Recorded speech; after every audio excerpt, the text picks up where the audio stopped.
Hello and hi, welcome to Yedidia Shofet.net and welcome to week number 18 in Jewish Wisdom. So today's question, which was addressed to the Vilna Gaon, is whom should I avoid correcting? And what type of person appreciates it when you try to correct him? Basically, I know everyone tries to give their 2 cents or their critique, and sometimes it may be sincere. But the only thing that I'm talking about right now is about a sincere criticism in which one who has much more of an understanding they wish to give to someone else.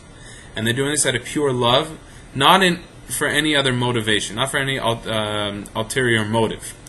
So in this situation, the question is being asked, what type of people should I be careful of, and what type of people should I realize that no, they will appreciate when you correct them.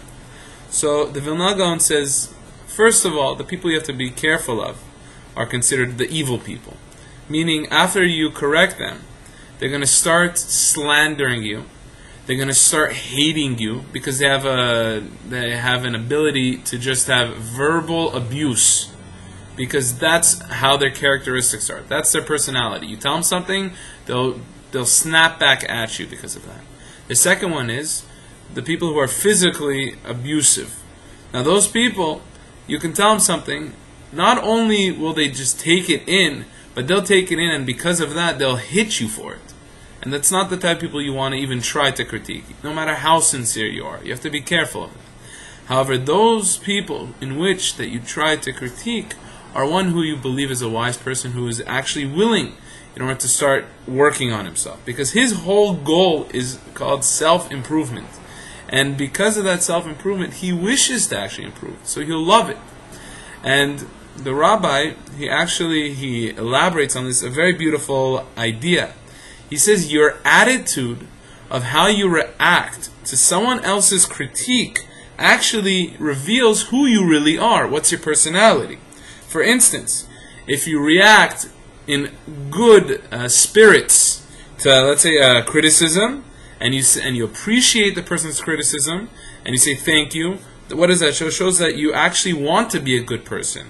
If you tell them that, listen, I love you for telling me this, I love you for actually taking your time, and it could have been hard for you because you were scared of how I would react, then in such a situation, it shows that you've actually reached a more of an elevated level to who you really are, meaning you're trying to actually reach a higher level.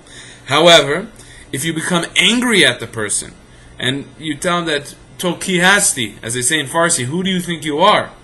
Then what happens ultimately in that? You believe that you are good in your own eyes, and you don't believe that there's any other type of way of saying that who you are. I mean, there's only one way, and that's it. And it's an illusion. But if you become guilt-ridden, and you just feel guilty after somebody tells that to you, that means that you just have a problem with finding a solution, unfortunately. Meaning that instead of actually wanting to say, okay, you're right, I did that, let me try to improve it, or instead of being angry and making yourself feel that no, I'm too good for you to critique me, you just feel guilty and you feel as if that you're lost. That is the worst one out of all of them. Why?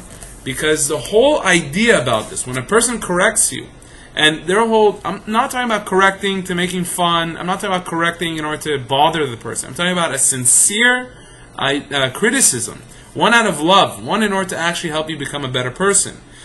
That is the fact that if you react to something like that and you feel that you're guilty a little bit, then you understand that, look, I have to work on myself.